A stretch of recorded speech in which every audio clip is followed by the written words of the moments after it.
ეს სოფელი სავანეთია. მისი გზა ქვიშის კარიერთან მიდის. დღეღამეში აქ ასეულობით ქვიშით დატვირთული მანქანა გადის. სავანეთის მოსახლეობა ამბობს, რომ მტვერი და ხმაური აწუხებთ. ჩვენ გვაწუხებს მტვერი, ხმაური, კურძელზე მტვერი არის, ხილზე მტვერი დევს, სარეცხზე მტვერი დევს. ბავშვები დავადებულნი არიან ფილტვების ბრონქიალური დავადებით. ყველა მარტო ჩემი კი არა, სულ ყველა თითქმის.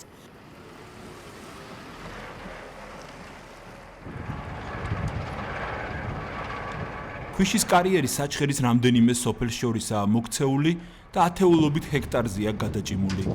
ტერიტორიაზე ქვიშას 20 ლიცენზიანტი მოიპოვებს. მუშაობს მძიმე ტექნიკა და ქვიშის გორები ქაოტურადაა მიმობნეული. წესების დაცვით ხდება თუ არა ქვიშის მოპოვება, ამის გასარკვევად კადრები ორგანიზაცია მწვანე ალტერნატივის წარმომადგენელს ვაჩვენეთ. აი ეს ჩათვალეთ, რომ სანამ დედამიწა იარსებს, აქ არაფერი არ ამოვა. ნიადაგის დაბინძურება, წყლის დაბინძურება, ბიომრავალობის დეგრადაცია არის საკმაოდ მაღალი. სამთო მოპოვებითი ნარჩენები არის ძალიან დიდი პრობლემა და ეს ყველაფერი თავს იყრის და ძაფრდება იმის შედეგად, რომ არსებული კანონმდებლობა და პოლიტიკა სწორედ უწყობს ხელს, რომ ასეთი უმსგავსო მეთოდებით ხდებოდეს გარემოს ექსპლუატაცია. ერთ-ერთი მთავარი პრობლემა ექსპერტის თქმით ისაა, რომ წიაღის მომპოვებელ კომპანიებს კანონით გარემოზე ზემოქმედების შეფასების დოკუმენტის, იგივე გეზეშეს მომზადების ვალდებულება არ აქვთ. გეზეშე არის დოკუმენტი, რომელიც კომპანიებს დაავალდებულებდა წინასწარ განესაზღვრათ, რა ზიანს მოუტანდა მათ მიერ ქვიშის მოპოვება გარემოს და ადგილობრივ მცხოვრებლებს და ეზრუნათ ამ ზიანის ანაზღაურებაზე. პრაქტიკულად ეს ნიშნავს, რომ საწარმოები არ იღებენ არ აფასებენ წინასწარ, რა ზიანი შეიძლება მიადგეს გარემოს და არ აფასებენ, რა საკომპენსაციო ღონისძიებები უნდა განხორციელდეს ადგილობრივი დაზარალებული მოსახლეობის მიმართ. ქვიშის კარიერზე მომუშავე კომპანიების კონტროლი გარემოს დაცვის სამინისტროს ევალება. დღეს არსებულ მდგომარეობაზე სამინისტროშიც ვკითხეთ. თითქოს გავს ოდნავ აი ამ წიაღისეულის ქაოტურ მოპოვებას, თუმცა ცხადია ეს ყველაფერი უნდა მოხდეს ადგილზე იდენტიფიცირება, მათ შორის კომპანიის სალიცენზიო პირობებთან შესაბამისობის დადგენა. თუ არ ასრულებენ, ამისთვის არსებობს ადმინისტრაციულ სამართალდამცავთა კოდექსში მუხლის შესაბამისი, ჩვენ ვაჯარიმებთ კომპანიებს შეუსრულებლობას და შემდგომ ეძლევათ ადმინისტრაციული მიწევრობა და შემდეგ მივყვებით ამ პროცედურებს. სამინისტრომ 2012 წლიდან დღემდე 8 კომპანია რამდენჯერმე დააჯარიმა.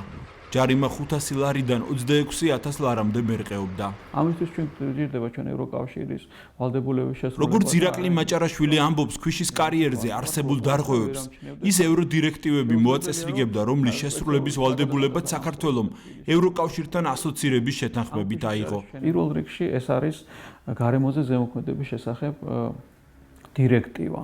კიდევ არის ძალიან მნიშვნელოვანი დირექტივა, ეს არის მოპოვებითი მრეწველობიდან წარმოქმნილი ნარჩენების მართვის შესახებ. პრაქტიკულად ჩვენ ხედავთ, რომ მიცკის იტავაზის კარიერზე არანაირი ნარჩენების მართვა არ ხორციელდება.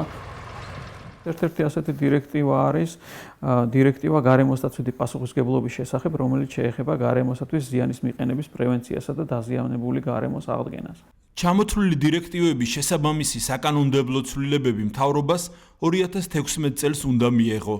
თუმცა ამ ეტაპზე მხოლოდ კანონპროექტის სამუშაო ვერსიები არსებობს.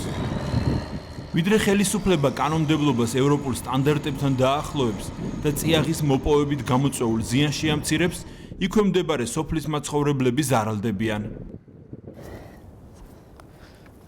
გამარჯობა. გამარჯობა, კეთილიყოს პერიფერია დანგრეულ სოფელში. ეს სახლია ხო, ესე იგი? კი. ენგურხესის სილით მომარაგების მიზნით საჩხერის რაიონში სოფელი იცქის. როლანდ ლაბუჩიძე სოფელი იცქისის მაცხოვრებელია. ის ამბობს, რომ მისი სოფელი ქვიშის კარიერმა გაანადგურა. სოფლის ნგრევა ჯერ კიდევ 80-იან წლებში დაიწყო და 120 კომლიდან დღეს სოფელში მხოლოდ 2 ოჯახი ცხოვრობს. მაშინდელმა ხელისუფლებამ მიიღო გადაწყვეტილება, რომ სოფლის მოსახლეობა ამავე რაიონში ხოდაბუნზე გადასახლებულიყო ხაზს უსვავ ეტაპობრივად. ამ სახლს მოუწია ბოლოს, ანუ ეხლა დადგა ამ სახლის, ანუ ჩემი გადასახლების მომენტი. ეს სოფელი იურიდულად გაუქმებული არ არსებობს, ეს სოფელი რუკაზე აღარ არის. აი ეს არის ის სახლი, რომელიც 26 წელიწადია, რაც ახალ სოფელში როლანდ ლაბუჩიძისთვის განკუთვნილი სახლის მშენებლობა 25 წლის წინ დაიწყო, მაგრამ უკვე მრავალი წელია მშენებლობა შეჩერებულია. იცქისის მოსახლეობის ნაწილმა სახლები საკუთარი სახსრებით დაამთავრა. ვინც ეს ვერ შეძლო დახმარებას სახელმწიფოს თხოვს. აი ეს სახლია დედა, ჩემი შვილის დაუმთავრებელი სახლი.